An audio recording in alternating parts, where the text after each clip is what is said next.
Hello, everybody, and welcome to today's episode of Theory Forge Friday, episode 24, Sorting Through the Chaos. So, a lot of stuff has happened this past week, and to get us started with things, I'm passing it over to Sog.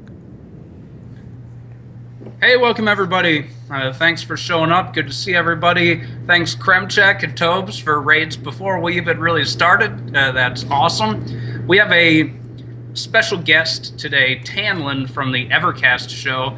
Evercast is the longest running EverQuest Next related internet talk show, and several of us here have been lucky enough to be guests on their show, and now we're happy to welcome Tanlin here to be chatting with us. So, Tanlin, for anybody who doesn't know, tell them a little bit about yourself. Hey, I'm Tanlin. I'm one of the co-hosts of the Evercast show. We do Sunday nights, 5 Pacific. I think that's 8 Eastern. I am a giant SOE fanboy. I have been since Vanguard. But I guess it was Sigil at the time. But I'm not a Norathian. I've never played EverQuest or EverQuest 2. I hopped on the EverQuest Next wagon as it was heading out of the station. When I heard about EverQuest Next, so this shake up, it's got me pretty rattled. So we're all here to talk about it. Well, yeah, thanks for being here. The first thing that we all want to do for this show is to express our individual thanks to the friends that we've made who lost their jobs in the last week. These people have done great things, predominantly with keeping us interested and building a community and developing a game that we're so excited for that once a week we host talk shows about their game that isn't even out yet. So I'll start off real quick, and I'm going to post a link in chat in a minute that I put together a online thank you card for people that Geo has already put a comment on. But I wish the best for everybody that is no longer with Daybreak Games, and thank you guys very much for what you've done for us. And without you guys, I wouldn't be sitting here having a good time with all the friends that we've met in the last year and a half. So thank you. I don't know what the order is here, but whoever's next clockwise, go for it. That's Geo. I mean, so just talking about this whole scenario, yeah. I mean, I've had quite a few shows where I've already kind of discussed this issue and brought it to light. I mean, it's so basic for me. I really feel for everybody who has had to deal with a tragedy. As far as losing your job, that's never a positive thing. I'm very sorry for everybody who had a lot invested inside of a game that is now basically up in the air. We don't really know what's going on. We don't have a lot of information. We don't have enough as I'd like anyway. So it's a really rough situation. My condolences go out to you guys who've lost your job. My condolences goes out to you guys who lost your friends at your job. And I look forward to learning more and getting more information about the future of EverQuest Next and what it really means moving here on out. So. All right. Well, then, Tanlin, you're next up on the list. All right. I actually made friends with some of the developers that lost, that were in the first round of layoffs before Daybreaks was purchased after SOE Live in 2013, and I've kept in contact with them. I really those are great people to know, even if you're not in the industry. Just they're great people to know, and it sucks when bad things happen to people that are good people. So I hope that they're all landing on their feet somewhere. I mean, all of the developers that I follow, I'm going to continue following them wherever they go. Personally, I would not have got into podcasting without this community that SOE had. It means a lot to me. I mean, it means so much to me that I give up every Sunday night. I give up other time off that I have so that I can be facilitate the meeting of likewise people with the people from Theory Forge, the people that follow all the streamers of SOE and Daybreak Games now. All right, next up we've got Diggs. Hey. I want to thank Dave for being the great spokesperson that he was, the face of Landmark and EverQuest Next, and Brass as the great community manager that she was. But I want to thank everybody who lost their jobs, everybody who still has their jobs. Hopefully we can push these games out and still keep the original vision that we saw at the announcement during SOE Live 2013. So thanks, everybody. I'm supposed to give a shout out to somebody in the forums named Prof, but I'm not sure why. And I have to give a thanks. So I don't know if everybody knows, there was a wall that went up, I think, on Dave's claim, and it's got the people's the devs' names on the front and the players' names on the back. I could not think of a font that I wanted to use or the voxelmancy that I wanted to use to put my name up on the back, but our friend Pirate Oil, who also goes by Clicks, put a steampunk nameplate of Diggs up on the back for me, so I want to thank him for that. Yeah, I dropped the gorilla head on that myself. I'm looking over the list. I know a lot of these folks. Not just the EverQuest franchise. I mean, even looking back at PlanetSide 2, it's a surreal sort of thing. We're losing like a lot of the core people that we knew when the game was coming around. The entire VS leadership, T-Ray, Maggie, now Taylor Dowell is leaving. Matt Higbee, he's leaving. He was basically the face of NC, him and Adam Clegg, who's on the H1Z1 team.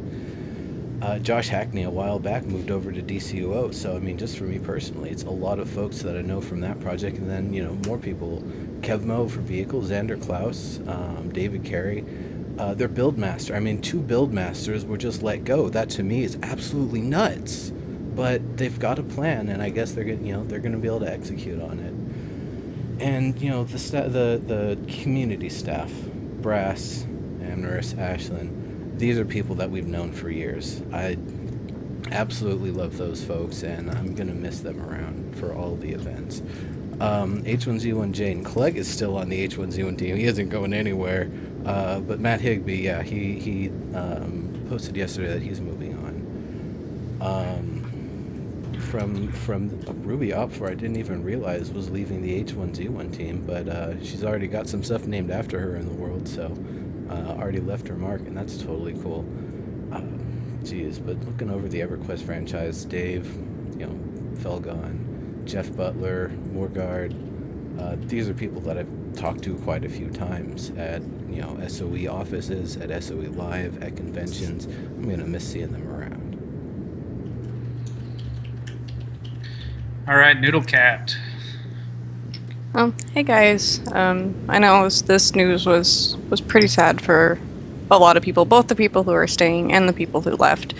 And I know, having talked to a lot of the friends that I've made in Landmark, it sucks to see so many people that we've grown to love and know go, but we really appreciate all of the work that you've done, and you've touched a lot of people and inspired a lot of creativity, and even people into entering the gaming industry that may have never thought to do so. So I mean, that's really cool. And I did get to meet some of the people on the list at PAX, and others I never got the chance to meet, but I hope I do get to meet you guys at some point at some convention, because I'm sure, or at least I hope, you guys won't be leaving the industry as a whole, because that would kind of suck.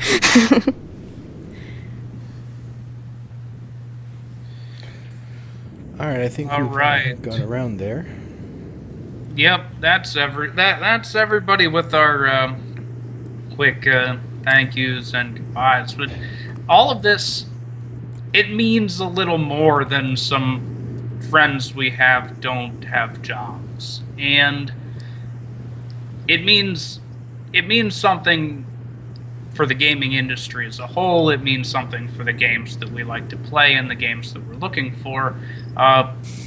Personally, I've worked for a company that was acquired by an investment capital firm, and I've lived through these kinds of changes as they've happened, and it's a sweeping change. And I was not surprised at all that there were cuts. But here's what I'm taking from it, and I'm going to be probably the most negative of the group about this change, and that's why I'm going first here.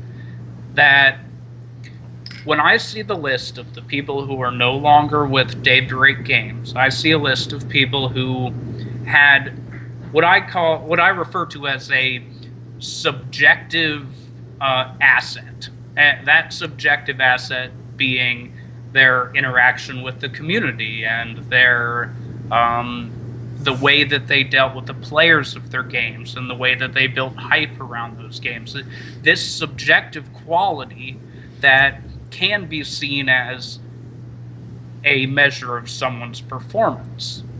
Now, if I think about what happens when an investment capital firm purchases a company, you purchase a company because you want to do something with it. This is Columbus Nova. I'm not saying they're bad people at all, but what I want to say is they're not a gaming conglomerate. They didn't buy SOE because they're passionate about making games and they want to funnel money into making great video games. They bought it because they have a plan for the company. What that plan is, we don't know. Some traditional plans are the chop shop sell as pieces, work to make the bottom line good so that you can have a positive IPO, which is an initial public offering, if anybody doesn't know, making the company go public. So if for 2 years, so you cut the fat, you turn some profit, you show some good numbers. After a couple of years, you put it up on the open market and you cash out. But Columbus Nova has a plan to cash out. I don't know what that plan is, and I don't know how they plan to get there, but they bought SOE because they plan to buy in and cash out. We don't know how they're going to get there, but it's not because they're passionate about making video games. And we now know that they're not passionate about building a community around their games, and I'm going out on a limb and saying that's because we are not their target customers. Their target customers are the people who are going to buy the company from them, not the people who play the games. And it's very, very difficult for me to continue supporting a game that I'm very much invested in, knowing this. And I can be proven wrong, but it's all starting over for me. Give me some reason to continue supporting this project that I'm invested in, and I may buy in again, but I'm done drinking the Kool-Aid. It doesn't make sense. Omid says, yeah, you're right. Geo does not completely agree with my stance on that, and that's why we're going to him next, because he's a little bit more zen on this one.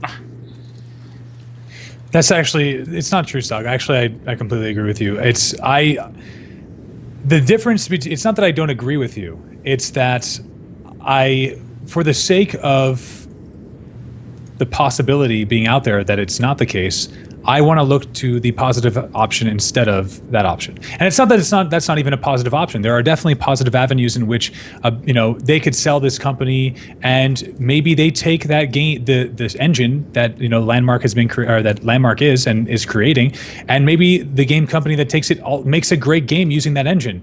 There are plenty of possibilities. I don't personally like to make decisions based on on lack of information, but I like to still think about all the possibilities that could possibly exist. And well, that was a little bit redundant. And honestly, I think that what you're saying, considering that the things that they've done, I think that what you're saying makes sense. They've proven, or they've not really proven, but they've showed me with their actions that they care more about, retaining whatever they have left, or keeping the money where it needs to go, instead of continuing to promote the project to the players. That's why, like we've noticed, they have cut a lot of the community team, as we mentioned before, but they did keep a lot of the developers and the programmers and whatnot on the team. So I guess what I've heard and what I think, there are a couple of options, and I'm going to go through I'm going to say something that I think could be cool. Considering all the things that have gone down, end all be all, I would love it if none of this happened, right? We all would. But with that being the case, that this all happened now, I would like to see them finish developing EverQuest Next and sell it off to a company to run it, sort of like what Trion did with ArcAge, and really just manage the game. I don't know that it would still be as good as it would have been if they had. It probably almost definitely won't be as good as if they just released it themselves, kept up with the vision that they had already. But end all be all, that is one of the possible positive looks that I'm going to take, just to keep thinking good thoughts, I guess. And that's all. I have plenty of stuff to say, but I don't want to take up all the time. So I'll let Tamlin. I would love to hear what you're thinking about this. I love Brass to death. Okay, I would she was having she lives in San Diego. Obviously, I live in Southern California nearby. She was having problems with her goat farm. I was almost willing to take time off from my work to go help out. Okay, that's how much I care about Brass.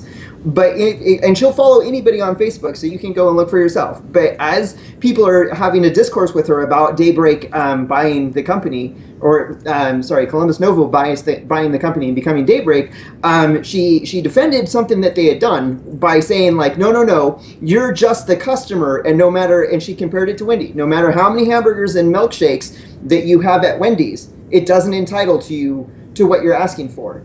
And I thought that was a real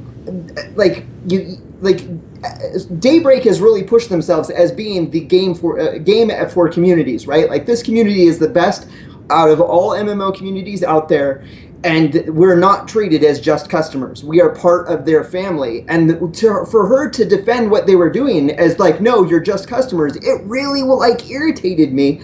That I'm cheerleading for you guys. I'm helping the community figure this all out, and then it's no, you're just customers to us. It's come on, that we gotta mean more to you, because I can play any game and be treated like a customer. I play SOE and Daybreak games because I feel like I'm part of a community.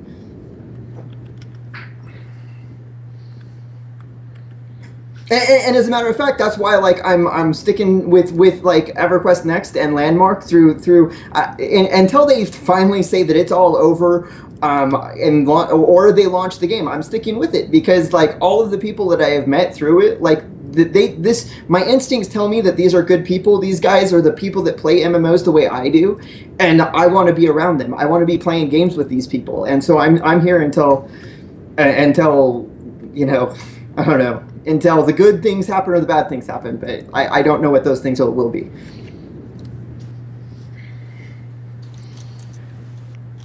This is free for all. We're not doing round the table here. Diggs, I know you've got plenty of thoughts. Neuro. I have no thoughts.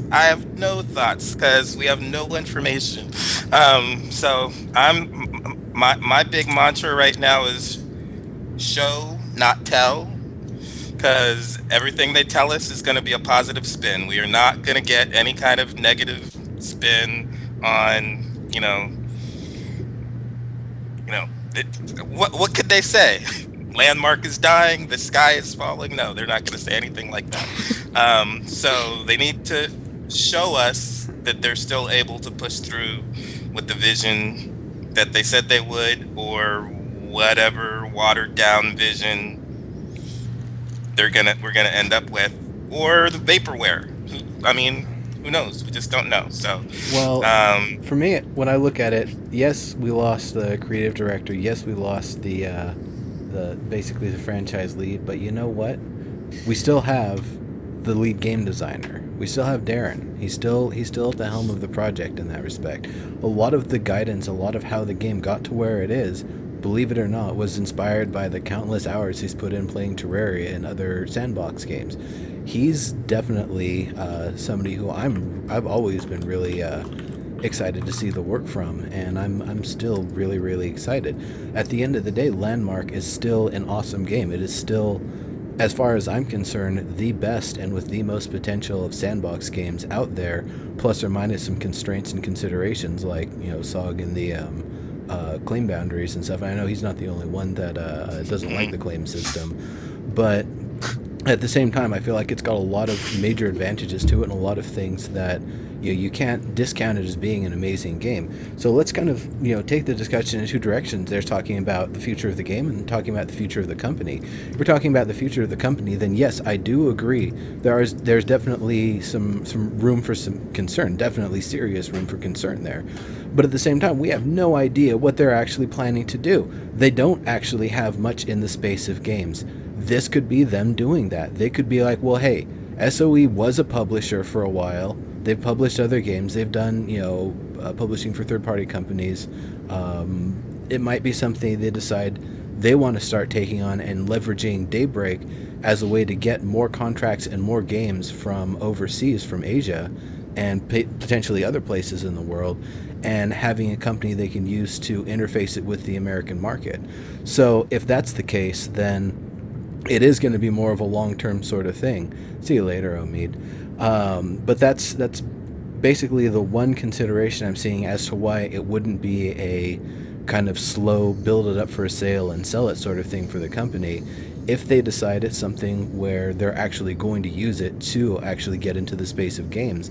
And it would make sense for me because if you look at all of their other properties, web security, data migration, that sort of stuff, they actually have a lot of stuff that they could leverage to make Daybreak operations a lot smoother and make security a lot more powerful, which would then make it a lot easier to leverage other companies to actually want to buy into Daybreak as their publisher.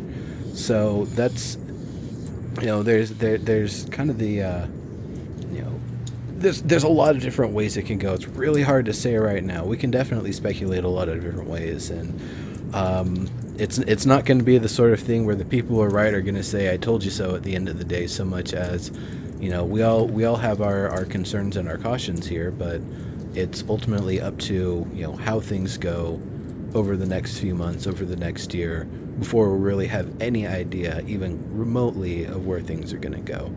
So I could also talk for a long time on this subject, but I'll pretty much wrap it up there.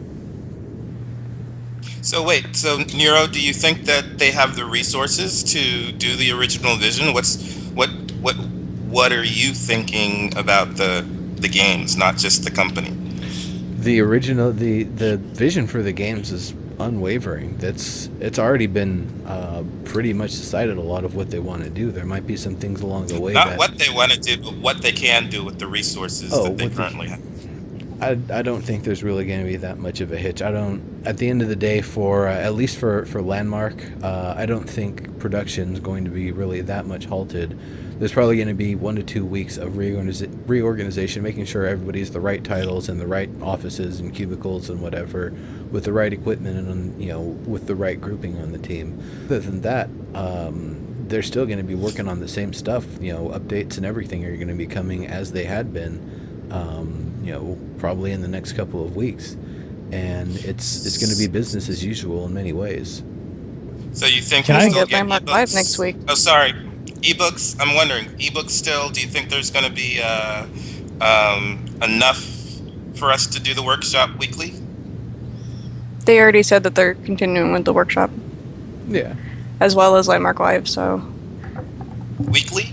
Hopefully. Well, they didn't give too many details. They just said that this week it's off, but it'll be continuing next week. So, yeah. maybe, hopefully. I mean, it's one of those things that even probably, all of our friends who still have their jobs at Daybreak, they probably don't even know exactly where everything is situated and going right now. So it's really hard for them to let us know as well, because they have to worry about what they can tell us, what they can't tell us, and where they're going to be going.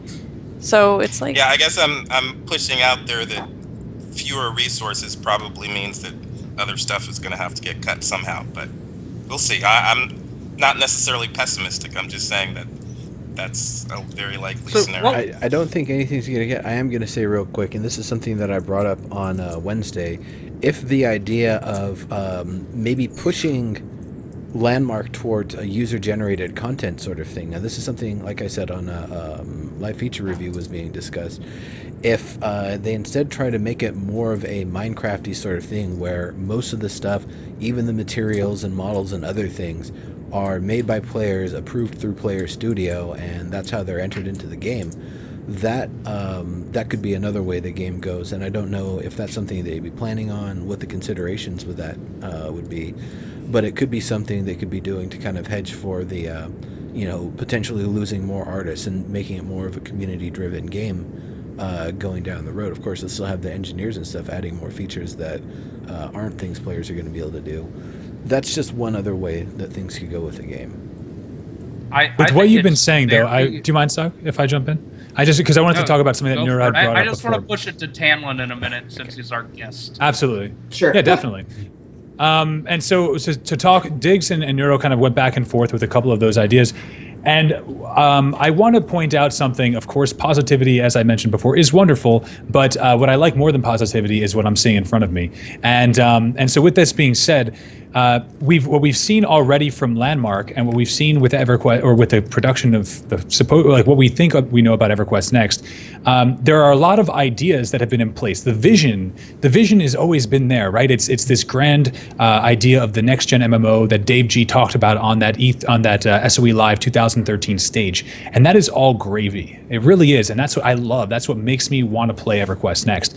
But really, when we look at the game, we found that there have been so many hiccups in development, as far as they've had to push back systems over and over again, because they find that there are so many, they're basically building a new engine, essentially, putting in story bricks, putting in the new combats, like this sort of new genre of really skill-based combat with what was the other system that they're putting in? That's Voxel Farm. I almost forgot Voxel Farm. Now, putting all of these things together is very difficult. That is the hard part. And I feel the issue with having Dave G and Jeff Butler and some of the other amazing people who have left, I think that the real issue is not that they're going to lose the vision, but I think that there might not be the people there that were there before who are going to push through all of the crap that you go through as a developer to make sure that all the money, the time, the effort, and really make sure that these things are 100% safe and sound and working. And that's what I would fear for, if anything. I would fear that because of the visionaries kind of being, because of the people that we know as visionaries being pushed out, it almost sometimes feels like, are they really going to have that pressure to make such a hard feat actually come to life? And that's what I wonder. I think the delays are actually on more the side of programming and engineering, not on the side of design. I could talk for a while on that, but I think we. Well, but that's actually my point, though. Somebody needs to push those people to do it. I mean, if a company that's really interested in money and if somebody's really interested in money, they're going to always take the money over the passion, or take the money over the vision, which is, I think, what we're seeing already, which is what has happened. So, my question is, would they cut corners to, take back on some of these things that we've been promised, not because they want to, because they don't see the vision anymore, but just simply because, that's sort of the direction the company is going in without the visionaries. That's just my question. So, Tanlin, we've heard a couple different viewpoints here, and a question I'd like to present to you directly is, I'm hearing a lot of talk that's a little bit Landmark centric. What do you feel is the real hope for EverQuest Next? How do you feel about EverQuest Next after this week? Beginning to end, talk us through it. Terry Michaels, they're going to do the Landmark Live or the workshop show. But one of the first things that needs to come out of his mouth is that the 4 pillars are still in place. That is still our vision. Because right now, like, there's that is in doubt, because I wonder if they are going to scale back, and if they do start scaling back that grand vision, what are the things that they're going to remove? And honestly, I'm okay with whatever decisions they're going to try and make, because I want to see the game be successful, and if that's what it takes, then that's what it takes. But I need him to be upfront and very concrete about it. Either, hey, the 4 pillars that we announced in SOA Live 2013 are in place. We're still developing EverQuest Next the same way, or we're not. And these are the changes that we think make for the best product that we can make. That's where it starts for me. And I agree after with that. After that, like Landmark has always been just the platform that they're using to build EverQuest Next. And so, like, I think that there are great things in the future for Landmark, but honestly, I'm not. It's hard to say that I'm not interested in them, because I think it's fascinating to see what people build, all the voxelmancers and the builders out there. But that I don't have those. I don't have it in me.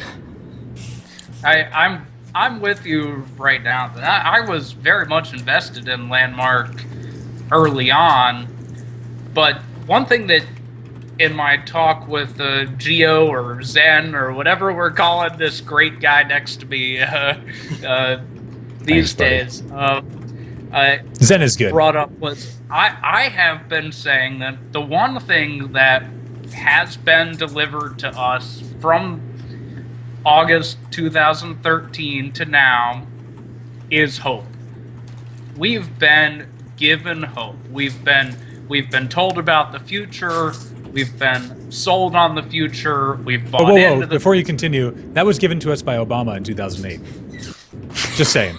Yeah. That was his campaign. Thanks, Obama. I did not tick that box, by the way. Just if anyone wants to blame someone, don't blame me. But no, this is what that Landmark.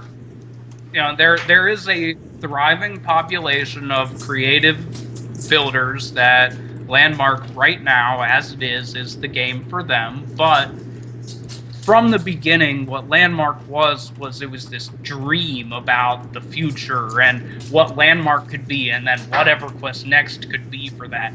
And the people that helped us to buy into that dream were Dave Georgeson. This is that subjective value that I'm talking about. Whether he's doing the actual coding or not, he's the guy that got me to buy into this dream. People that made me believe that it were possible.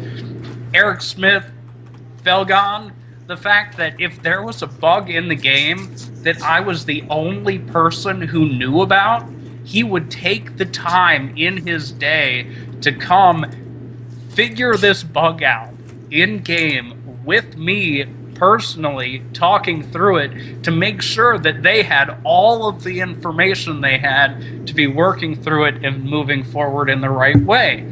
And it's that kind of personal connection. Who is not, when you talk to Jeff Butler, who does not leave that conversation feeling inspired? Yeah. Every time I have talked to Jeff Butler, I have left that conversation feeling like I could take on the world. Like anything is possible. This is great. And that's one of the big names for me. Yeah, that's one of the bigger names for me. Power.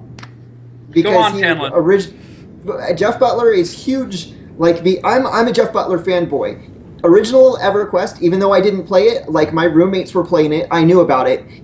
Vanguard, he left SOE to start Vanguard, and then came back when SOE bought Vanguard. Like, I'm a fan. Like, whatever project he's working on, I want to know the details, because he is. You're right. Inspirational, like creativity, right there in that man. And I heard that Dave. I mean, through the grapevine, I've heard that Dave G was like, he really pushed. Like he was somebody from what I've heard. I don't know this for a fact, but he's somebody who was really like, he had the vision, and a lot of people found a lot of difficulty in producing a game. And MMOs are by far the hardest, as far as I understand as well, the hardest game to produce and to create. And he was somebody who, because of his passion for the game, who like really pushed people who work at SOE to like have that desire to do something that even it seems almost impossible or really, really difficult, to try to continue to push. And that is, but I also want to really quickly say Jeff Butler fanboy for life, because seriously, that was just so between him and Jeff. Yeah, it's a sad thing. More guard too. I'm going to throw a silver lining on this. We get to see all the awesome projects that everybody moves on to get that much more awesome because they're on them. Dave Georgeson saying that he's looking to get into the virtual reality and augmented reality space. That's huge for me, because right now HoloLens. I've seen a lot. I now know what Holo is. 3 weeks in a row I've been saying HoloLens. You guys ignored me every time. Well, he said he's putting in an application, and that's neat. I still stick by my statement of look at what the Kinect video was versus how it turned out. Now look at the but now they have Dave Georgeson. But that's the thing is Maybe. he's a visionary in a different sort of way. I don't know how much technology and like making 3D happen that he's necessarily involved with so much as what I think he'll be able to help with is turning all the awesome technologies and experimental things that exist into something functional and meaningful and worthwhile, which we have a lot of amazing stuff that just nothing's been done with it, because it's really hard to take all of the different aspects of virtual reality and 3D and stuff and turn it into something that's meaningful, A, and B, doesn't make you nauseous, and C, allows you to find your drink when you're ready to take a drink while you're full goggles on and stuff. There's definitely stuff that helps with it, like there's the Leap Motion things that go on the front, but that's for specific products. But I could talk about VR and AR stuff for a while. The point is, I'm really happy to see him looking at that as definitely a place to go. Whatever he's going to be working on, I'm sure it's going to be awesome, and I'm sure it'll actually do well. Like, I've seen a lot of VR stuff that, well, I guess the market's still growing on that, so it's hard to really say what's doing well and what isn't. I would love to see Dave Georgeson and Neil deGrasse Tyson work together. It's doing very well. I know that universities have really embraced it. I still have friends with the University of Virginia, and they've rendered a lot of their art and archaeology department in their artifacts in 3D that can be viewed and analyzed with the Oculus Rift headset and things like that. So when things are big in the educational department, they tend to be 4, 5, 10 years away from being like the thing that developers are really doing when they want to do games. But I know that universities are spending a lot of time using virtual and augmented reality for educational purposes, and that's definitely a good start. And I'm sure that people like Dave and Jeff that have expressed their interest in that will be welcomed into the community of people working on that. Wasn't it Jeff that had the Oculus Rift sitting on his desk during one of the Black Box videos? Yeah, he's a big fan. Yeah, Dave has one at his house too. He was showing on one of his streams. Dave said he buys every single one of the virtual reality things that he can get his hands on, or at least has it like on pre-order. But there's talking about the developers and what they're gonna do. I was going to, but the seizure thing scared to use it. But there's a second silver lining as far as people even within the company. I mean, we talk about the people who are leaving and what they're going to do, but like all the developers who have left have told us, they left a team that they really like and that they are confident in. And at least from the developers that I've met, I do believe them. People like Dave. I mean, he's, like I've said before, he's a very genuine person in person and to the community. So there's a whole host of talented people that they wouldn't have a game if they didn't exist, who will now probably move into the positions that we've seen these developers leave from, and who knows, we might come to love them as much as we love the other guys who have moved on to other stuff now. I already do. I'm not saying we don't love them, but they'll be that well known, you know. You had mentioned like what the other the laid off developers, like I was actually another huge thing about the video game industry that I love being a part of is that, like, you know, Amazon Games was already reaching out. I know that one of the PlanetSide 2 developers tweeted out that he already had a contract signed in place, that he, you know, that these are people that have talents, that they'll landing on their feet and running whatever they're going to do. Yeah. We just gotta have to make sure we I think as a community, I mean, I can't speak for everyone, but what I would like to see, that we don't necessarily demonize them for the decisions that the parent company might make. Yeah, And Are I you saying would we should hate to demonize see the that. parent company? no, you know, here's I'm the just thing asking. is, what I've seen a lot of people saying, oh, you know, these folks are gone, that means I'm done with this project, screw it, whatever, you know. I Give it a chance. I hate when I see that, because that means you're basically saying everybody who is still on the team is garbage, and that's, you know, that's the opposite thing. You know, they're awesome folks that are on the team. Everybody's saying it. We're saying it. The people who left are saying it. The people who are still there are saying it. We know they're awesome folks. We know they're, you know, really, really capable, really talented folks. So when I hear this mentality of, oh, you know, Dave G is gone, oh, Jeff's gone, oh, Morgard's gone, everything's gone, EQ Next isn't going to happen, Landmark's going to die, blah, blah, blah. It's like, no, cram it. Absolutely cram Well, it. I think that go ahead, Diggs. Go ahead. To be honest, though, people have been complaining throughout, and some of those, as we've seen, items that haven't made it into the game, that, I mean, we're 2 months behind on fairly simple stuff. Stuff on the blueprint. It's just code. Yeah. But, I mean, the items that were listed for December didn't seem like they were, you know, super difficult things to implement, and we're 2 months behind. So if we're 2 months behind on that stuff with the full team, what's it going to be like with this reduced team? The stuff that people were asking for month after month that didn't come around, stuff like the we only lost one programmer from the EQ Next team. In terms of the stuff actually getting done, this goes back to what I was saying earlier. The people actually doing the artists, work. right? What was that? No, we lost artists. We lost Wes, right? I'm looking at a list here. The only person I see as a programmer was Mark Storr. If anybody has a more complete list. There are artists as well as programmers, Yeah, right? There's not. we I think lost so. one or two. We lost one or two of the general artists. It was mostly community managers and people like that. But there were a couple, I guess, core team So for actual designing that got caught. And that's that list that we have, I think, is not a full list.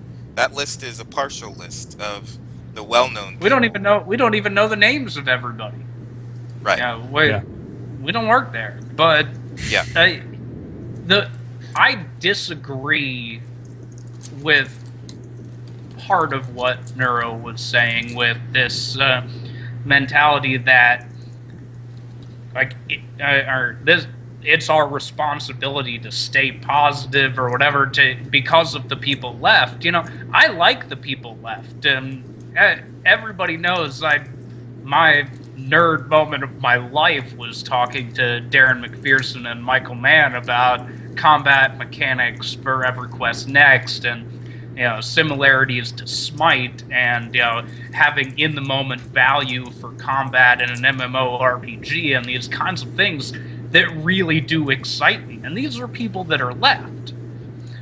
But if we look at the bigger picture of who was let go and try to assign a why to it, what makes the people who are gone now non-essential? And the only thing I can come up with is that now positive direct interaction with a player base is no longer seen as a positive subjective quality that earns your place on the team. So if you are spending all of your time actively involved in truly designing and tweaking game systems, if you are spending all of your time taking your part of a huge object-oriented C++ program and, filling out the functions and methods in there, if this is what you are doing, you are producing software. We are a software production company. We like you. You spend your time talking to people. Yeah, just think about Twitter. What is Twitter going to be like? What is our information on Twitter going to be Zero. like? How often does Michael Mann check his Twitter?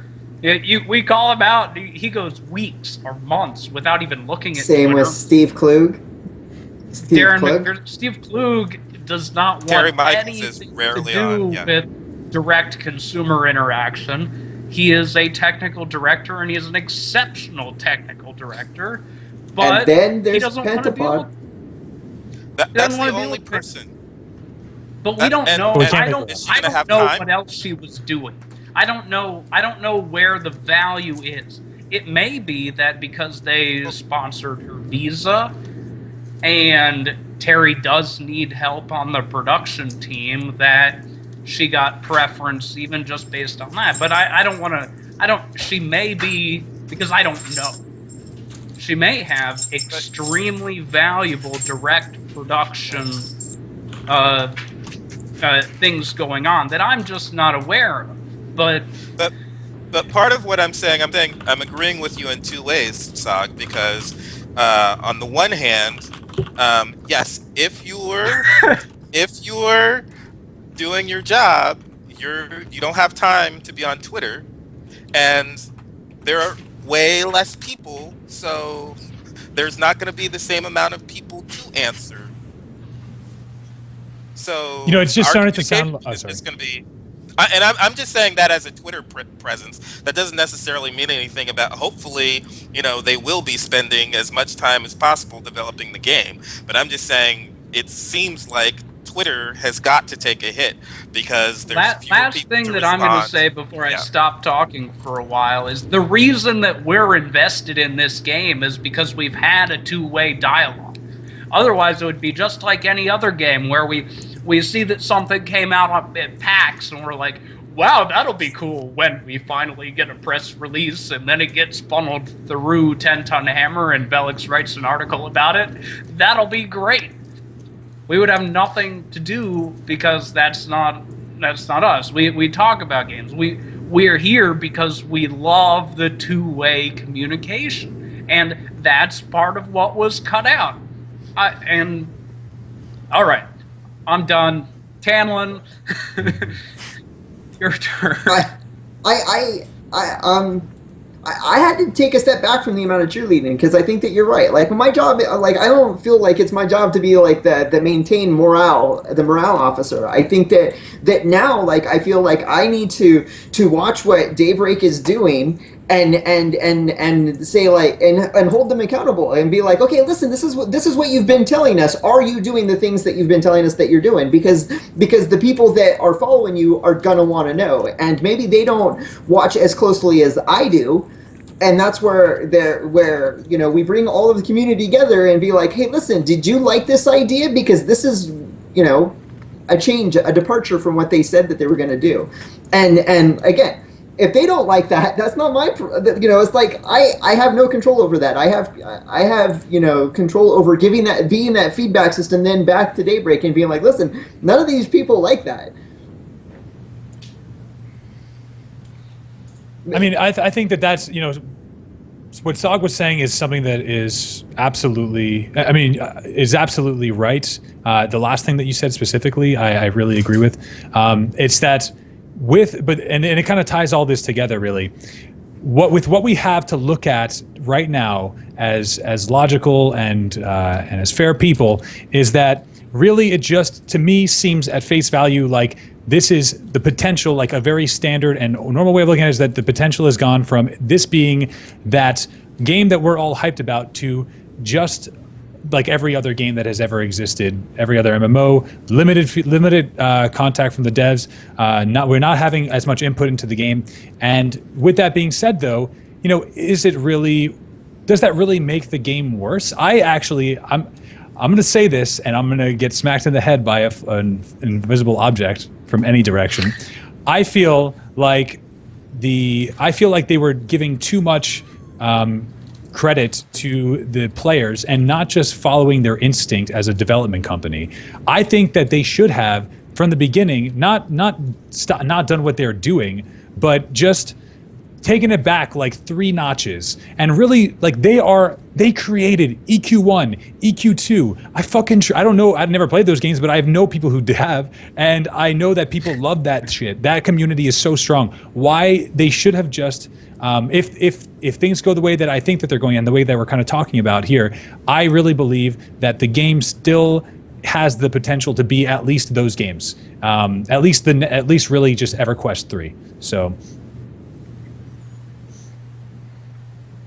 I wouldn't be playing EQ3.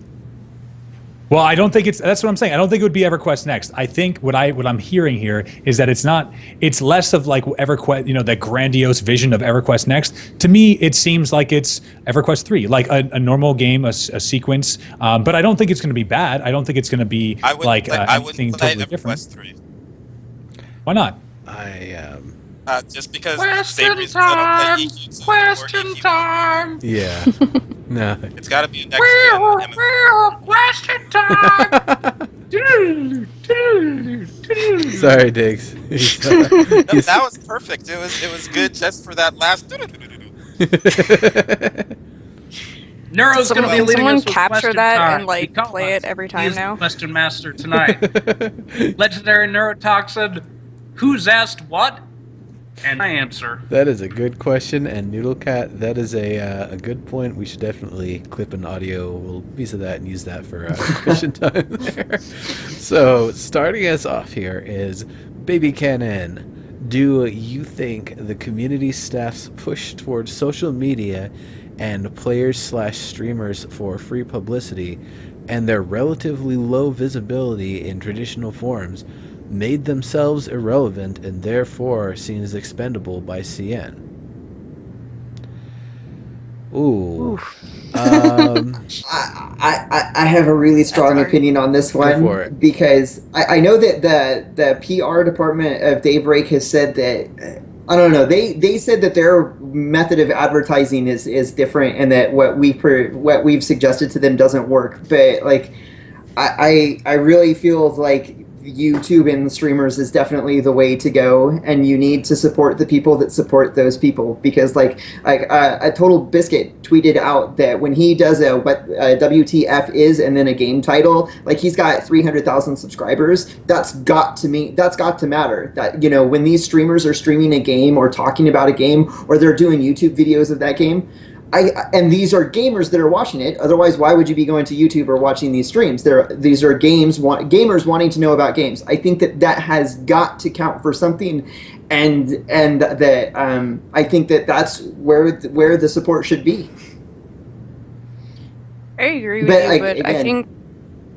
Go ahead. But yeah, I think that like if you have the traditional publishing and producing and marketing, they don't see it that way, and they're like, nope, it's not necessary.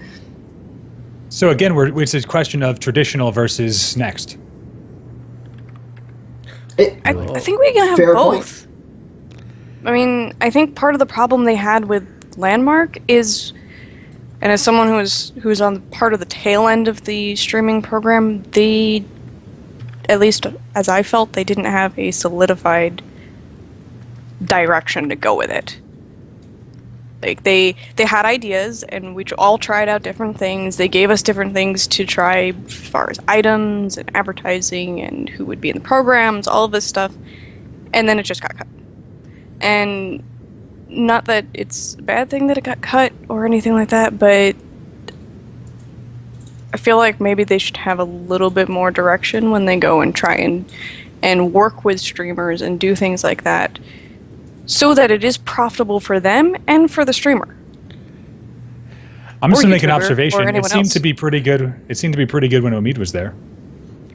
I'm just saying that. Well, okay. Now, I would say if we look at the Planet Side 2 team and what they had been doing, they had actually set things up, and I'm pretty sure it's still going, where community streamers would actually be hosted and promoted as part of the weekly schedule. So people would be doing their shows and be constantly promoted, and that would kind of help that, you've got more community interaction that's basically being promoted directly by the company, but it doesn't cost them anything because it's being done by fans in the community. I don't really feel like they ever quite got to that point with Landmark. They maybe were on the way to do that. I feel like Amneris was actually on the way to set all of that stuff up. She had been really reaching out, hanging out in a lot more of the talk shows, and it seemed like the plans to do something to really get all the streamers and broadcasters and everything together on some sort of a schedule, so that there's constant times that you can be tuning in and learning about Landmark and seeing what's up. Unfortunately, she isn't going to be able to follow through on that, but I'm hoping it's something that they're still going to be taking the initiative on and doing more with going forward here. The loss of Omid was crucial with the change in direction and connection with a freelance, unpaid streaming marketing team that he was doing a very good job of putting together. And I agree. I don't think that I think that his vision was fantastic. The other option being what Smite does with running their own channel basically all the time. But it was not... obviously, there was a disconnect in intention, or he'd still be doing that.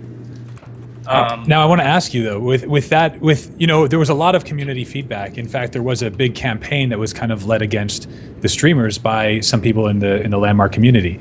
Do you think that because I'm pretty sure that was like that SOE didn't have a lot of experience. I don't know, but I'm pretty sure they didn't have a lot of experience inside of the Twitch world quite yet when they had started that. So, do you think that all the feedback that they were getting from really active, these anti-streamer activists on the forums, do you think that had to do with them saying oh no, people don't like this, we can't do this? I don't think so. It was all so new.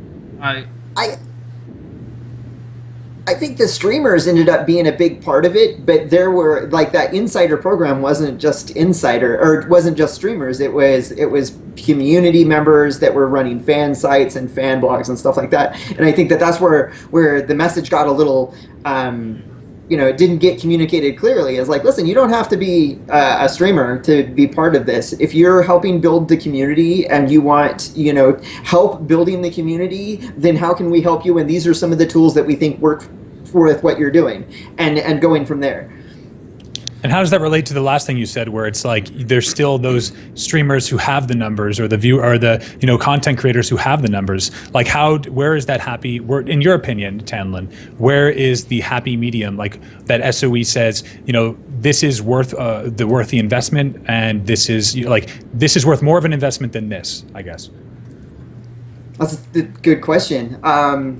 Because I think that like the really I would honestly, you know, and this might sound counterproductive, but I would start with the ones that are smaller, medium size, and you want to help them and grow it, because if you've already got huge streamers, they've already got like lots of people that are watching and following them, and so all you have to do is get them to look at your game maybe once or twice, or do a YouTube video on it, and that's good, that's great for you. But if you're working with your smaller, you know, communities, then they're really working on building that community and getting that brand out there. I agree. I mean, I could talk about this for a lot longer, but let's go to the next question. Yeah, absolutely. So, Overall streamers, it's a hot topic. so the next question here is from DeJello. EverQuest has been called the life's blood of Daybreak. With the acquisition by CN and the general thought that they're going to rip apart the company, do you think they'd sell EQ, or would it die? I don't know that they're going to rip apart the company. Nothing has really said that up to this point, and if it's something they're going to do, it's going to be a very long process. Very long. I'm talking like, I think someone said 10 years earlier. Yeah, probably at least a 10-year process to really, you know, get the game to a point where they would even be... It wouldn't just be the game, it'd be the entire franchise they would have to do, which would also mean if they're going to sell that off, they're also selling off Legends of Norath. They might also be including the rights and licensing to EQ Online Adventures, all the various little EQ games, offshoots here and there. There's like a PlayStation 2 ARPG, if I remember correctly. So, you know, there's a lot of stuff that comes with the EQ franchise. It is a big pile of stuff, so... for them to actually try to, you know, up and sell it in any sort of way, it would basically have to be the last day of Daybreak and nothing coming after. That's the only way it could happen. I don't think it's going to happen. I disagree. I'm with Sog. Go ahead, Tanlin. No, Tanlin, go ahead. It's a capital investment company or a technology investment company. They view all of these IP titles as a product, and that product has a value. And if somebody is offering you more than what you value your product for, there's a negotiation that could happen. And what that means in the future, I don't know. Because first off, can we speculate? Is there anybody out there that would possibly want to buy EverQuest, the whole franchise? Because I don't think that there's anybody out there that would want it. I think that's what EverQuest Next is for them. I think that EverQuest Next is a game that they've seen people buy into its potential. And, you know, the long-term commitment that Columbus Nova puts in, it doesn't mean that they want to keep the company. It means that they understand that buying a company can be a long-term investment before cashing out. How they cash out, I'm sure, is still up for grabs, because you wouldn't buy the company without the... Well, if you had that money, you'd probably know how to use the money, I'd hope. And you wouldn't go in with a one way. You wouldn't put all your eggs in one basket. You say, I'm going to buy it, I'm going to chop it up, and I'm going to sell all the pieces immediately. You're going to say, no, I've got these options. I've got these options. Right now it looks like this is a good one, but when the right time comes for the right option, we're going to take it. EverQuest Next, if it's the hit that we bought into it potentially being, EverQuest Next could take the value of the EverQuest franchise and put it close to what the value of the EverQuest franchise when all there was EverQuest. When EverQuest was like the coolest thing. When I first heard about EverQuest, I was waiting to get my hair cut, and I picked up a magazine, like a major publication magazine, that had a whole feature on how cool it was that people were role-playing in an online environment called EverQuest.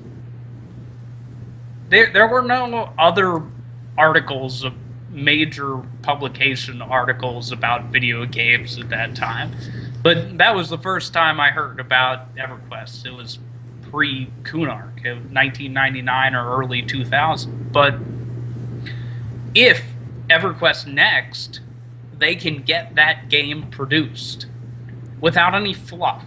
Cut the fluff. They don't want to keep funneling money into the company. But if they can get EverQuest Next produced and then say, hey, look what we got. Look what we got. Hey, Tryon, you guys are... Oh no. I know people are pissed off about ArcAge, but you guys publish games.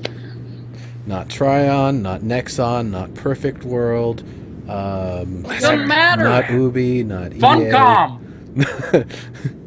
EA. Maybe I'll give you 10 cents because they were smart enough to throw $500 million on Riot and tell them to keep doing what they're doing.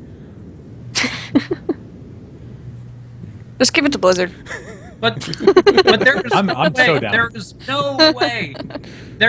Right now they can't sell EverQuest because EverQuest doesn't have future value until they can prove that EverQuest Next is being produced. If EverQuest Next is being produced and it shows long-term earning potential, there are so many gaming publishing companies, game operating companies that will buy that if they have the money.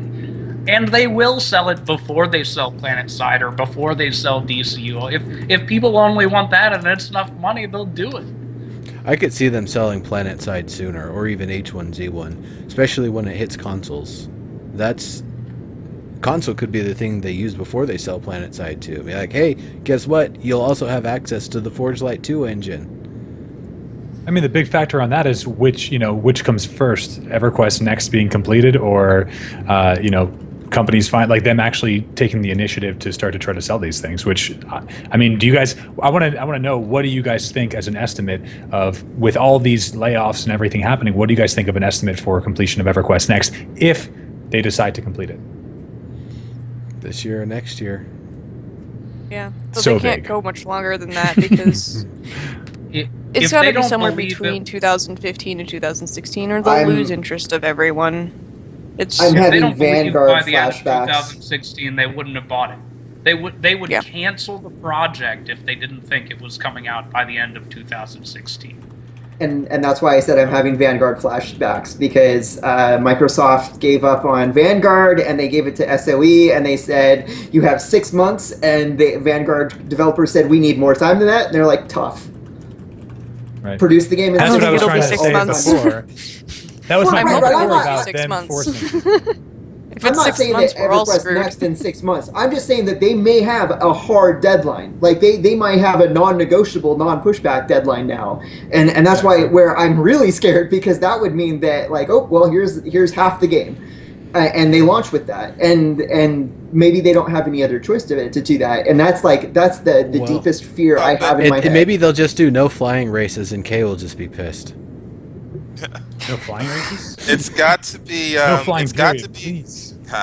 It's got to be before the end of 2016, because there's too much competition out there. I mean, this was cool. Is there really competition? Yeah. For, Yeah. for a it's next-gen building. MMO? For Yeah. voxel games. Yeah. Well, Voxel's not the It only thing depends that on how you EverQuest Next offers, determine next-gen MMO. Something Depends on Every your that- definition of it. every aspect of MMORPG. is being iterated on by somebody right now. Diggs, most voxel games look like blocky trash. I'm That's sorry. Now. They look horrible compared to Landmark. Now. Oh, But yeah. there's a big but market for the that's what I'm blocky trash. Look at I know. Minecraft. Yeah. Trove is doing awesome. Code Spells is kind of okay, but that's just now. By 2016, we're going to be seeing more voxel stuff.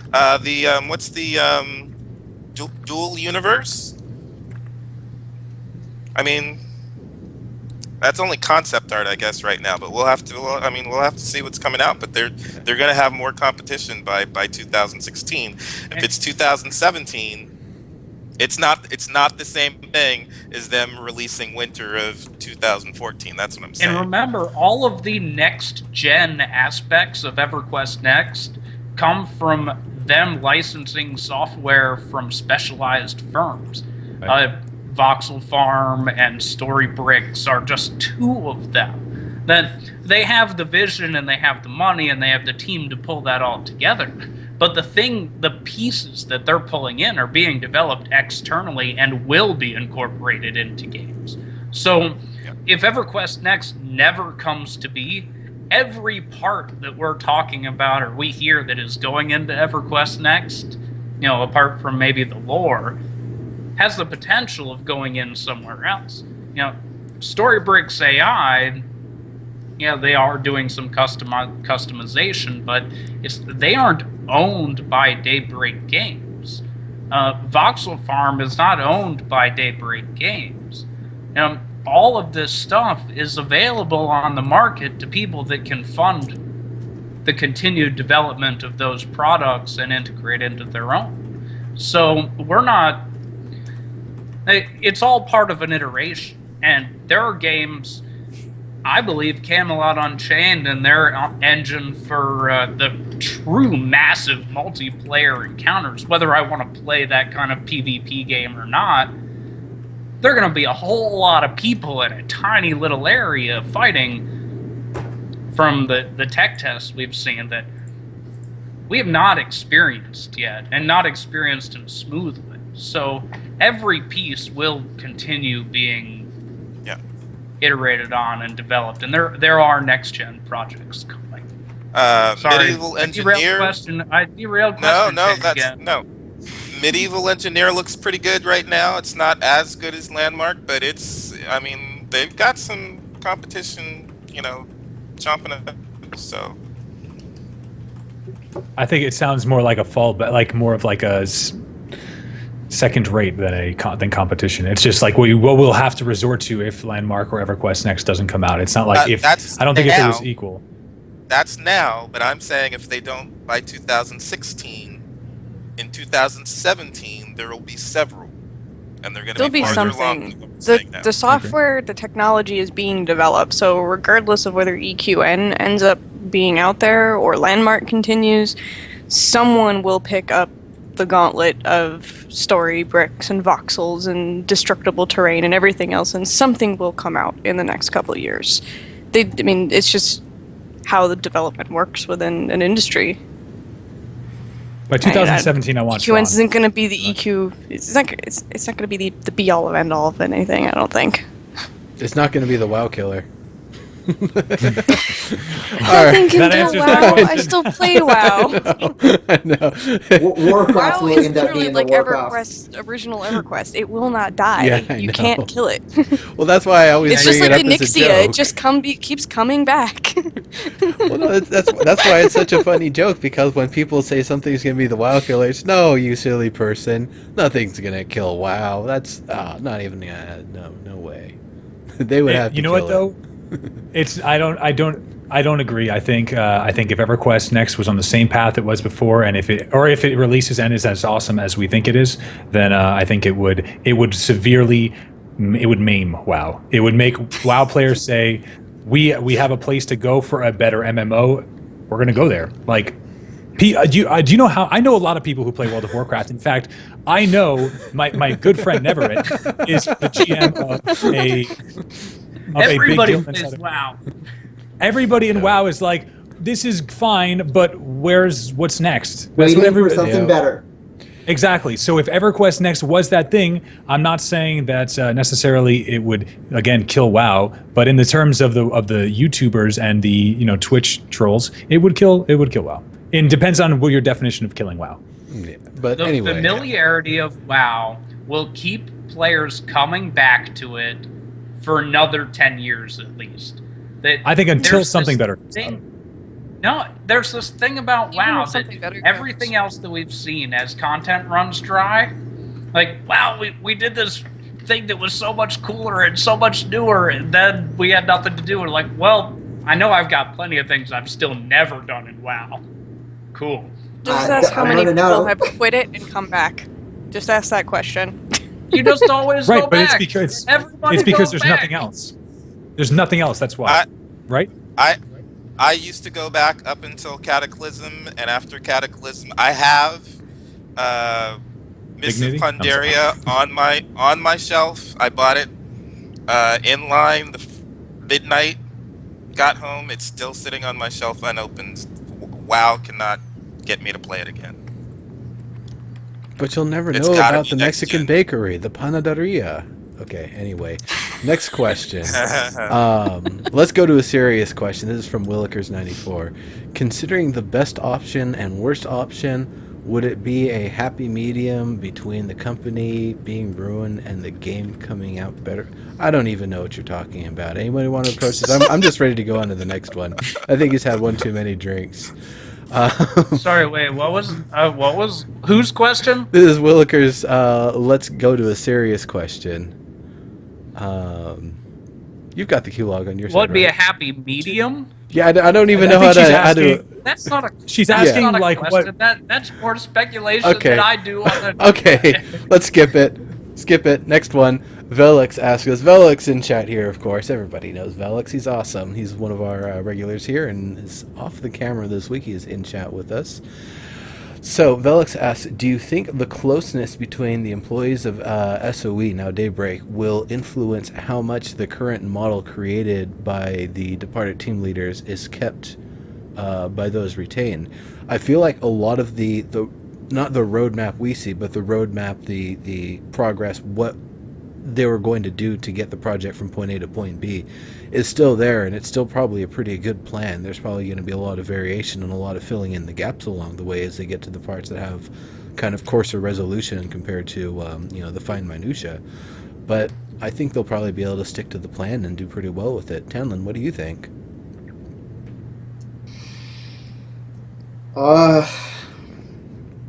I think so, and I'm basing this off of no other reason than the strength of personality. Jeff Butler, Dave Georgeson had very charismatic but strong personalities. They had clear vision of what they wanted, and if you were out to talking with them, they could clearly communicate that to you, like what their vision was for what they were talking about or what they liked or what they wanted to do. And I think that if you had to sit in a room with him every day and have team meetings about like how to build the game, that you would retain that. You would retain that vision. It would be, and I think the current team members understand that, even though those members aren't on the team anymore, and they will keep building towards that vision. They need to do one thing every day when every employee comes into the room or into their computer cubicle. They turn on their computer, and the first thing that they get is the intro screen on my mark with Dave George every single day.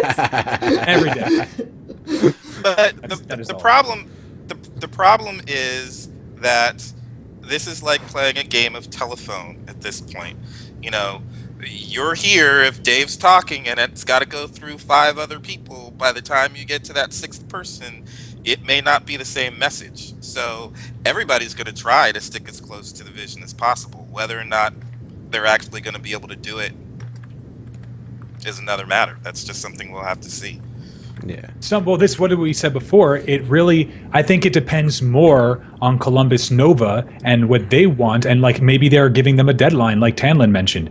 That is what I was talking about. Like, no matter what the vision is, it may or may not be not squashed, but it may be changed by Columbus Nova and SOG. Yes, Hold on, let me finish. I want to say I know that a long time ago when this first happened, see, like SOG, it's why when SOG threw to me, like way in the beginning, he's like, Zen has, I can't even do it. Zen has a different view on this, and it's because that was before the layoffs, and I really think that was a big indicator to me that what I didn't want to be true is true. And I'm not saying that it's 100% the case, but 98%.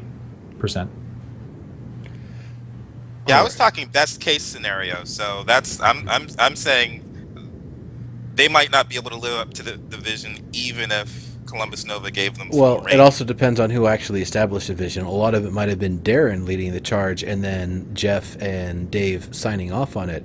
If that's the case, 100% they're going to be following on the plan because the man who made the plan is still leading the charge.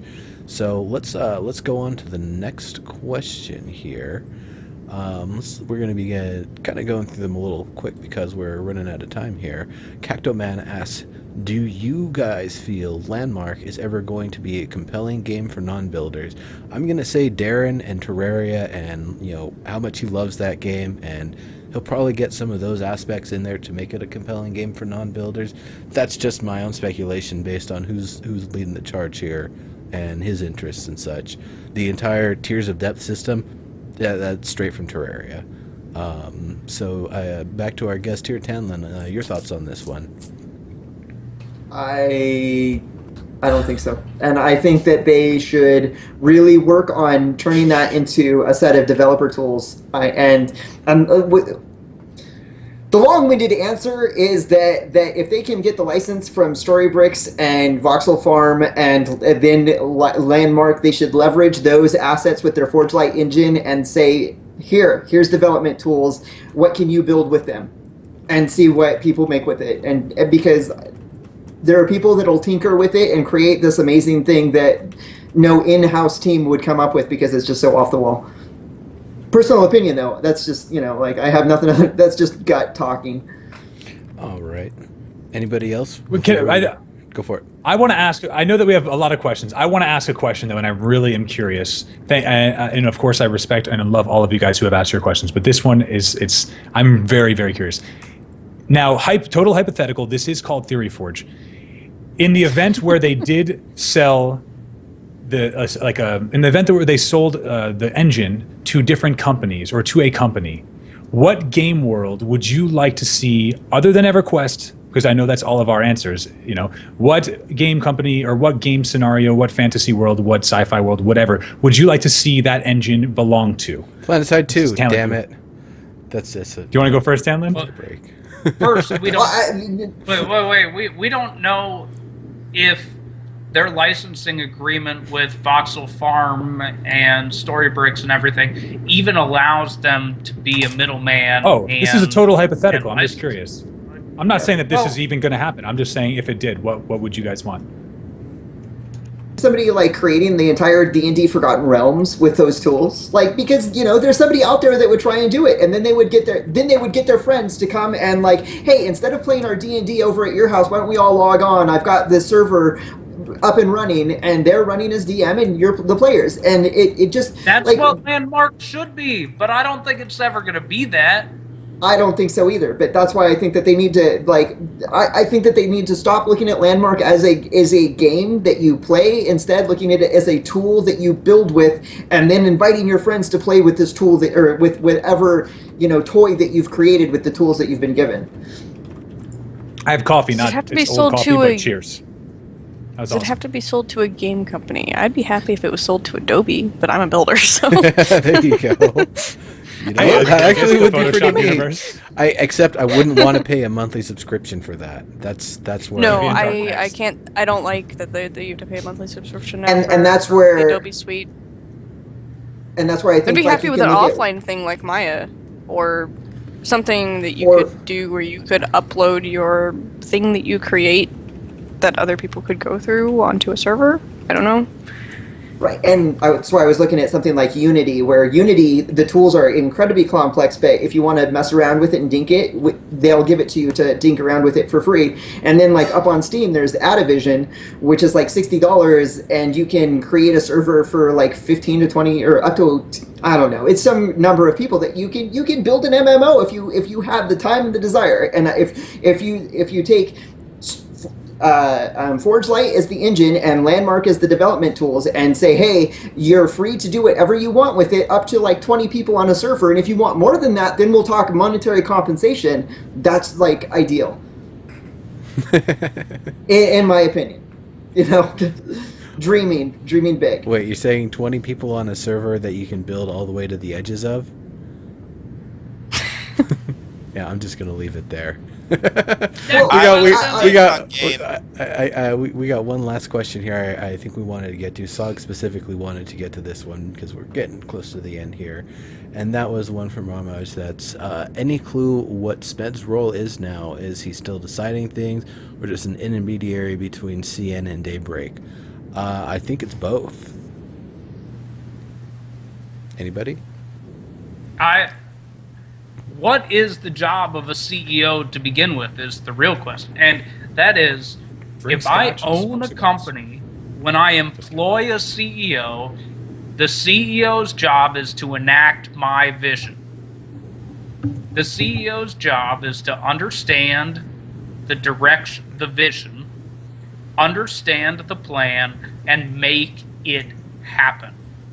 So, Are you an intermediary as a CEO? Well, no, you are the designated person to deal with individual accountability for whether or not you achieve the dreams of the people who really own the company. It doesn't matter if he's employed by Sony Corporation from Japan or if he's employed by Columbus Nova. His job is the same. The vision might change, but his job as a CEO is the same. And that's why CEOs and good CEOs, it doesn't even matter if they have specific insight in the industry when they're put into place. You know, it can help, but a CEO is a specialized role, and it's a really, really hard job. It involves the ability to motivate people to do what you need them to do while maintaining a level of separation that you can decide to let them go at any point, and even do things that are not guide the company against the interests of your own employees if that's what you have to do. Being a CEO is the hardest job in the world, and it would suck. SMED They're like having the to scapegoat. well, it's not even that it's a scapegoat. It's his Or job sacrificial to steer lamb. the company. And we have really John Smedley, although there were a couple things that he said in the last couple days that I think were not quite as tactful as I would have done. Like, when you're firing a bunch of people, you don't put out a tweet that says today was a shitty day. You know, you just don't say anything. Is what I would expect a CEO that I were paying to do the job to do, but I'm not paying him to do that job. His job He's not really known to be the most is tactful to person. get Daybreak to the point where Columbus Nova can cash out. That's his job. I don't know what their current cash out plan is. I don't know if it's an IPO. I don't know if it's a chop shop job.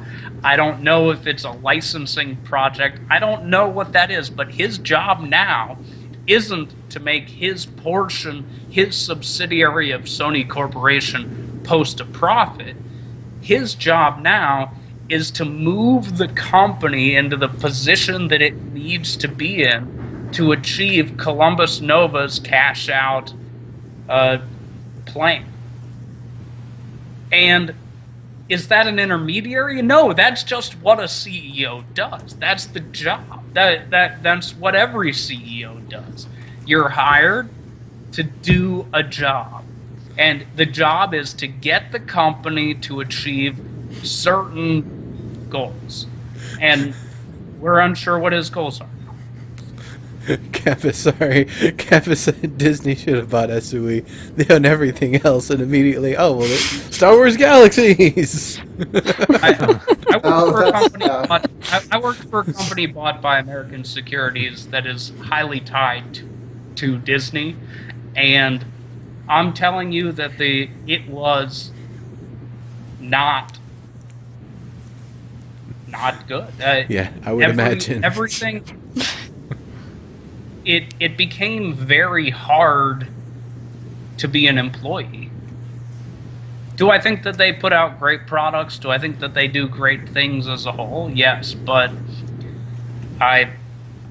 the way that it feels when you've been doing your job for a long time and then all of a sudden the focus of the company switches to something a little bit different.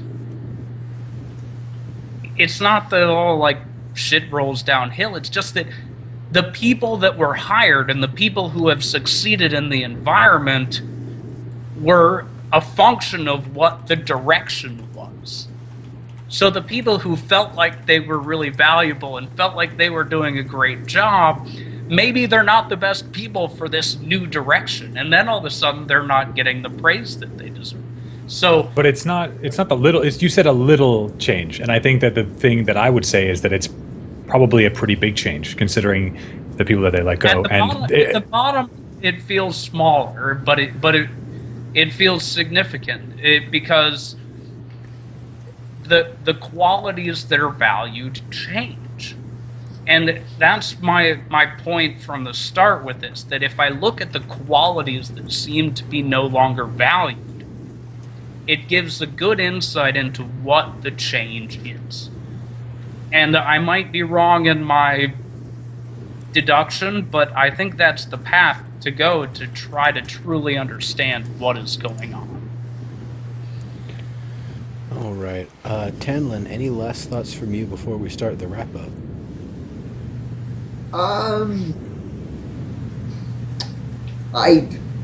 As for Smedley, I don't know. He's struck me as a very odd CEO from all of his interactions with the community, like more than any other like president type figure. So he's a hard man to figure out.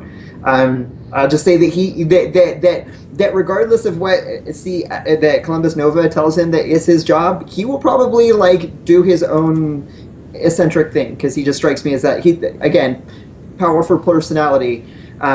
He's got to report to them, but I think that he's created a job role that's unique to him. He's an FPS player, right? That's all you got to say. So, I guess on that. Sorry you died, man. Yeah. I didn't want to shoot you. Being a Care Bear. Smedley is the rebel. H1Z1 Jane. So I guess that's about it then. Sog, if you want to start getting us finished off here. All right, let's do our goodbyes. Zen, that's his name now. That's his real name. And he's sticking to What's it. going on with you, man? Zen. I'm Zen. That's about it. Zen is Zen. Very well. I'm sorry. done. You want a serious answer? Yeah, maybe. I'm chilling. Everything is good. The stream, I'm currently working on. I mean, shit, I just did this like 5 minutes, like an hour ago. I'm working on a lot of the rebranding process. It's because of how passionate I am about this change. It's taking me a little bit longer than I'd like it to get everything specifically how I envisioned it in my head. But sometimes it is better to wait and have a vision of something and wait for it to pan out, even if it takes extra time and money, than it is to rush something, because usually the product is better that way. Just saying. So with that being said, it's taken me a little time with the logos and stuff, and overlays, but it should be up and running over the next month. And on that note, feel free to watch me stream. I'm streaming inconsistently Monday through Sunday at whichever moment suits me. So. All right, we're going to skip Tanlin for now since he's the guest. Diggs. Make sure my mic is on so I don't pull a Tanlin. I am hoping that next week the forums kind of pick up, because they slowed down a little bit this past week, and I hope we have some decent amount of news, maybe a updated blueprint by the time we roll around the Theory Forge next week. And that's about it. Forums, Twitter. I hope we can get some level of interaction on Twitter that's, not at the opposite end of what we had. Yeah. Thanks, everybody, again at Daybreak SOE, and hopefully we'll get some great games. All right, Noodle Cat. All right. Well, I guess it'll depend on what happens with Landmark, where I'm at. But you can find me on Twitter, and still working my pretty long hours. But yeah, if anyone wants to chat with me about stuff to do with Landmark, feel free. Mostly in leagues and WoW right now, since I don't know if I really want to get started with much in Landmark at the present moment until we know where the direction is headed. Fair enough. All right, I'm Sog. Thank you all for coming. Really appreciate it. occasionally do some streaming on my own channel. Currently doing a lot of studying. I coded the bot that grabs our questions and puts them on the stream. That's kind of the stuff I've been learning. That's the first real visible thing that says, like, I've actually been doing something and not just not playing video games. I'm going to pass this off to our guest, Tanlin, and thank you very much, Tanlin, for coming. Pass it off to Tanlin to say goodbye, and then we'll let Neuro wrap it up since it's his channel. Have a good night. And I'm Tanlin. I'm from the Evercast. We stream on Sundays here at Twitch. It's twitch.tv Evercast_show. Velix, who's one of the normal hosts for Theory Forge, is going to be our guest, our community guest on Sunday. We had planned to talk about the new Eve novel that had come out, but obviously the changes with Daybreak, we're going to focus a little bit more on that. We'd love to see you there. As for me personally, I don't really stream personally myself. I tried it. I just don't. I can't sit in front of a camera and talk to myself. I can talk to other people, but yeah. I love space. If you guys ever follow me on Twitter and want to talk like physics and at NASA and stuff like that, I'm totally down for that. All right. Do you work at NASA? Yes. It's awesome. Oh, nice. He made Dave Georgeson so jelly walking in the office, and I think did you even have a NASA hat on when you were there? I can't remember. I don't think so, but here, let me. I'll cover it up. Cover up the. This is my NASA badge. There you go. Nice. All right. So I am Legendary Neurotoxin. I'm coming at you here every single week. Of course, we've got Theory Forge, and I'm on most of the time, but every now and then I might not be. There's content and creations every Sunday from 1 to 5 p.m. Pacific, which leads into the Evercast show. Make sure I never miss it. Just lead right on in. We have Dead Feature Rant if you're an H1Z1 fan. That's on Tuesdays. Wednesdays, of course, similar time, 5 to 6 p.m. Pacific, is live feature review. And on Thursdays, if you're into the flavor of some other sandboxy sort of stuff, head over to the My Dream channel. That's where I actually do the community broadcasts. And the last little thing is, if you're into indie games, check me out on Monday on the Who's Gaming Now channel in the evenings. We get all sorts of awesome stuff. So that's pretty much what I'm doing, aside from pulling 40 hours a week. So I'm a busy guy. Anyway, thank you all for coming very much. Appreciate it. Everybody, you've been totally awesome. We're going to be bringing this party over to Landmark Explorer, which is one of the most consistent streamers we still have these days. So I'm really, really excited to always be supporting them. Thank you all very much for coming. Everybody here, it's great having you on the camera, great having you in chat. And Velix was holding things down in chat too, so thank you very much, sir. That's about it. See y'all later.